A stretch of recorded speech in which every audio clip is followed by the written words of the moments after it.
Welcome to Meet the Press Now. I'm Gabe Gutierrez in Washington as Vice President Kamala Harris is hitting the ground in Georgia with her campaign looking to expand its reach in two key southern battlegrounds and appeal to rural voters outside the Democratic Party's urban strongholds. Moments ago, VP Harris landed in Savannah, Georgia, as she and her running mate, Governor Tim Walz, prepare for a two-day bus tour through the southeastern part of the state and their first sit-down interview since becoming the Democratic nominees. The bus tour, part of an effort to reach more rural and redder parts of the crucial swing state, as Democrats hope to limit losses in those areas this November, while also mobilizing supporters in counties around Atlanta, which were key to Biden winning Georgia in 2020. But as one voter in Savannah made clear to us today, the Harris campaign can't afford to take any voter in the state for granted. We always vote Democratic here, so you have to keep this stronghold. And if you don't come here, you can lose some votes. We're half and half. We'll do, like, even me. Sometimes I'll vote Republican, mattering on what I want as far as like elected officials here. Do you think it's going to be close across Georgia? I think it is, but I do believe we'll be purple. I don't think we'll be blue, but I do think we'll be purple. I think she's going to win Georgia. I do. I believe it. Just 12,000 votes tipped the state to Biden and Harris in 2020, highlighting the risk and reward for the Harris-Walz campaign with less than 70 days until the election. And while the Trump campaign is stumping today in arguably the most important battleground, Pennsylvania. Before heading down to Georgia, Harris's running mate Tim Walz also highlighting the campaign's efforts to boost its appeal to blue-collar workers as he addressed a firefighters union at this year's convention. We know exactly who built this country. It's people like the folks in this room. It was you who built the middle class. And we know that when unions are strong, America's strong. As a union member, our union halls are the purest form of democracy. The opportunity to speak your mind, elect leadership, speak what you want on your platform, and then go advocate for it. That's how democracy is supposed to work. It comes as the Harris campaign has closed the gap in some polls in North Carolina, as state Democrats haven't won since 2008. But Trump only won by just a percentage point in 2020. And our friends at the Cook Political Report are now moving the Tar Heel state from lean Republican to toss-up, along with moving Minnesota and New Hampshire to likely Democratic. And so, joining me now from Savannah is NBC's Mike Memoli. Steve Kornacki is at the big board for more on Vice President Harris's path in Georgia and North Carolina. And with me here on set is NBC's chief political analyst, Chuck Todd. Thank you all so much for joining me. I want to start with you, Mike, in Savannah. Last time Harris was in Georgia, she was in Atlanta. Well, today she's in the southeastern part of the state. So take us through the campaign's goals with this bus tour and about turning out voters. Well, Gabe, this is a bit of a flex from the Harris campaign. They're trying to take all that energy, all that enthusiasm that we saw last week in Chicago and put it out on the campaign trail and show that they are playing offense. They're on an expanded battleground map. Remember, President Biden and his campaign had really seemed to narrow their focus increasingly to defending those blue wall states. And so making an intentional choice to come out of the convention and have their first event in a state that, yes, President Biden carried 4 years ago, but was seeming to fall off the battleground map until he was replaced on the ticket, shows that they can really try to keep that momentum going. And they're not just visiting a battleground state. They're visiting a more red part of a battleground state. Now, this bus tour will take them into some blue counties, but into the redder parts of those blue counties. And it's really a strategy that we saw the Obama campaign use successfully, especially in 2012. I spent a lot of time on the road with then Vice President Joe Biden, who, especially in a state like Ohio, would go into those more rural counties. And the idea from the Obama campaign at the time was if you can turn a 55% Romney County into a 52% Romney County, then you can deploy President Obama into the big cities and take those margins and you add it up and you get a victory. And he did indeed win Ohio. So that's sort of what we're seeing now play out in Georgia. And we're going to see this new ticket together. They're going to have more retail focus on this bus tour, showcase that chemistry, showcase that energy and the positive vibes that they seem to be running on even more though than policy these days. But also, importantly, do that sit-down interview that we haven't yet seen this ticket yet do. You know, Mike, you mentioned the Obama campaign strategy. How did the Harris campaign strategy change over the last few weeks after she became the nominee or at the top of the ticket? Was the strategy different under or when President Biden? How did it change? Well, I think what we're seeing is not necessarily a new strategy, but maybe a shift in emphasis, right? We have seen some former Obama officials, David Plouffe chief among them, join the Harris campaign who had been on the sidelines. But the infrastructure of the campaign was already in place. The Harris, see, I'm still saying the Biden campaign. The Harris campaign, with a memo out today, was pointing out that they have had 50 offices in southern Georgia. That was not something that just sprang up overnight when Harris took over the top of the ticket. That was work that had been put in for months. They've done 500 events through southern Georgia. So this was always an important part of their strategy. But again, this is what happens when a campaign feels like it's able to go on offense rather than where we saw the Biden team really shrinking their focus, trying to just defend the ground that they felt safest on rather than pushing the envelope a little bit. Mike Memoli, live for us in Savannah. Mike, thank you. Let's go now to Steve Kornacki. I want to focus on North Carolina and Georgia, you know, two states that were seeming pretty much out of reach for Democrats with President Biden at the top of the ticket and maybe more gettable for Kamala Harris, as we were just talking about with Mike. Steve, what are you seeing? Yeah, it's interesting. I mean, Georgia, North Carolina, both close. They went different ways in 2020. Georgia narrowly Democratic. North Carolina, you see, Trump won it by 75,000 votes. Of all the states that Trump won in 2020, just in terms of the margin, the percentage here, this was the closest he came to losing of any that he won. And so the roadmap for Democrats in Georgia, North Carolina, there's a lot of demographic similarities between the two. Let's look at North Carolina here. And again, you see the margin in 2020, 75,000 votes. And first thing you notice is that was a shift from 2016. In 2016, the margin for Donald Trump here was about 175,000 votes, more than 3 points. You see that came way down in 2020. Now, what Democrats see when they think there's opportunity here in North Carolina is they see it's kind of blue islands in the state. You know, cities, metropolitan areas, and more specifically when we say metro areas, suburbs, densely populated, high concentration of college degrees. We talk about those voters becoming more and more Democratic. You find a ton of them in the Research Triangle area. You find some in the Triad area, Metrolina where Charlotte is, out west, Buncombe County where Asheville is. And the story in these places is they are getting bigger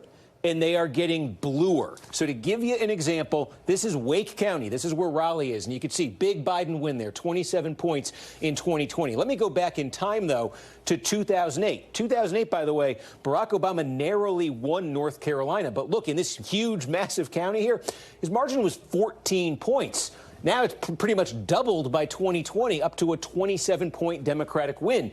And you see that in all these other areas that were circled here. Democrats think 4 more years of a place like Wake County growing and, in their view, becoming a little bit more Democratic. It's going to add up in all those big population centers to overtake that 75,000 vote gap. The flip side, however, they have to worry about is all this red in here. A lot of these are very, very small counties. A lot of them are rural, but a lot of them are getting redder and redder, just as these places are getting bluer, and they add up. Individually, they're small, but they add up. Quick example, Surrey County, very small. And again, look, Trump won it by 52 points.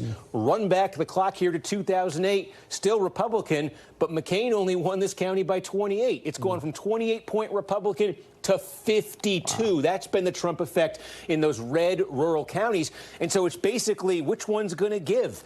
Democrats growing in the metro areas or Republicans, that Trump surge in the red area? That's the tension in Carolina, and it adds up to a very close race. Yeah, Steve, it should be so interesting to see if Harris can cut into those margins. Now, I'd like you to widen out, you know, big picture. How important are Georgia and North Carolina to Harris's potential paths to the White House overall? Yeah, let's take a look. Call up our friendly Road to 270 map. And again, I think the significance of Carolina, it's twofold here. It basically, for the Democrats, it's the only one of these battleground states. You see all the others in gray here. This is the only one that Donald Trump won in 2016. All of the others, 2020, all of the others went for Joe Biden. So Democrats are playing offense here. If they win North Carolina, those are electoral votes they didn't already have. They're trying to protect electoral votes in every other state. And that means that North Carolina could offset for them potentially losses elsewhere. So a perfect example would just be Georgia. What if, playing the what-if game here, what if Trump got Georgia? That would be a flip. And you can see here that adds 16 electoral votes to his column. It went from 219 to 235. But then if Democrats were able to squeak it out in North Carolina, That's a gain for Kamala Harris right there. And it's also 16 electoral votes. So the Democrats in this scenario would lose 16 to Trump in Georgia, but then they'd get the 16 right back in North Carolina. Or, you know, is there a scenario where Democrats get both of them? And then we're talking about losing, let's say they were to lose Michigan. But again, a Michigan loss, that is 15 electoral votes, and it's 16 in North Carolina. So if you lose Michigan, and Democrats, and you win North Carolina, between those two, you've actually gained an electoral vote.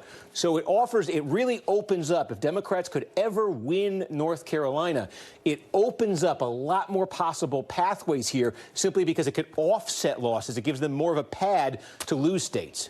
Steve Kornacki, thank you so much for walking us through the numbers. Steve Kornacki at the big board. Thank you so much. And I want to turn now to our chief political analyst, Chuck Todd, who's here with me on set. Chuck, what we were just talking about with Mike and Steve, this trip to Georgia by the Harris campaign, Democratic success, usually in Atlanta and the surrounding suburbs. Is this push for other parts of Georgia, is it going to work? I'm a believer more in North Carolina for them than I am in Georgia right now. And I think, look, I think the biggest factor about Georgia this cycle versus 2020 and actually 2022 in the midterms is Raphael Warnock. He's not on the ballot this time. He was on the ballot in 2020, and of course he was on the ballot again in 2022 because he was, it was a special Senate election, the way that worked. And his ability to drive turnout, his popularity in the state, his popularity with African-American voters sort of turned it out in numbers that I think, and this year you have North Carolina having a governor's race that is, the national parties want to pour a bunch of money in. There's a controversial Republican figure who has a lot of sort of quotes in his past that have really, you know, it's not quite what we saw in Pennsylvania with that Mastriano Republican nominee, but it is sort of in that neighborhood. I just think there's a lot more intangibles that favor. In fact, if I were scheduling bus trip time, 2 days, I'd be spending 2 days in North Carolina. I'm not sure I'd be spending 2 days in Georgia. Well, the Biden campaign was very excited about North Carolina. And at the time, that didn't look like it was going to happen, but now it's better. But it's for all the reasons. It is.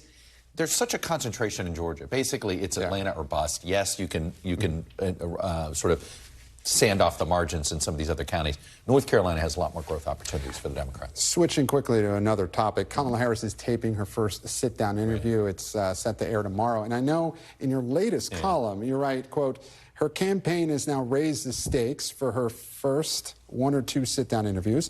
More words and phrases will get scrutinized simply because the campaign and the candidate are behaving as if doing these interviews is about as interesting to them as a visit to the dentist's office. So is she making a mistake by putting her eggs in this one interview? Well, I just think it's, yes. I think the easiest way to diffuse this is to go everywhere. You know, doing local interviews, doing a podcast here, she can go to friendly places, she can go to unfriendly places. The idea when you sort of try to be, laser focused like this, I mean, we're all we're going to gravitate to the big event. If there are 6 interviews, we're all overwhelmed with, not one thing, everything gets diluted. So I really think it only sort of reinforces this negative stereotype that she had coming into this race, which is, you know what, she hand wrings too much, she's a little, shakes too long, and there's a fine line between being deliberative and being paralyzed by a decision. And the way they've handled this media stuff, I get it. It is not as important as we think it is. Right. But the way they've handled it, I think, is a bit, it's been a mistake. Can you think of a time in recent memory that a presidential candidate went 38, 39 days without giving a press conference or sit-down interview? I'm sure there has been one, but it is, in this day and age, it's hard. And I go back to why, there's this allergy to ever doing something that Donald Trump did. But the Donald Trump of 2016, not this guy. This version, he hides from mainstream media quite a bit. But the 2016 version was, he did interviews all over the place. Left, right, and center, friendly interviews, adversarial interviews. He'd do 3 or 4 in a day. In some ways, he preferred that than actually campaigning on the trail. But what he successfully did is never made one interview matter. It ends up diluting this. So just the way they've handled this, and I just think they're now just playing into her perceived weakness.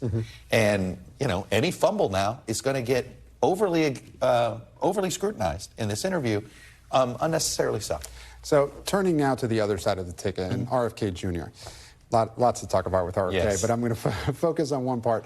He lent his support to Donald Trump earlier this month, but he's still going to be on the ballot in several states, including key battleground states. So did Trump get everything he could have from this deal? Because now he's going to have to deal with at least the name of RFK Jr. in some key states like Michigan. I think what he could have gotten out of this 4 months ago, he didn't get now. Meaning 4 months ago, Kennedy still had a following that had a little bit of folks on the left, center, and right. He was sort of serving as none of the above. He was anti-establishment. I think now cutting the deal, look, not getting him off the ballot's a big problem. You know, there was no doubt they saw the numbers that we were seeing, which was, hey, look at this. Kennedy pulls more from Trump now than he does from Harris. When Biden was on the ticket, it was sort of an equal, he was pulling about equally. The minute Biden got off the ticket, you saw the disaffected Democrats came back to the Democratic ticket. So it was important that they get him out of this race. That was successful.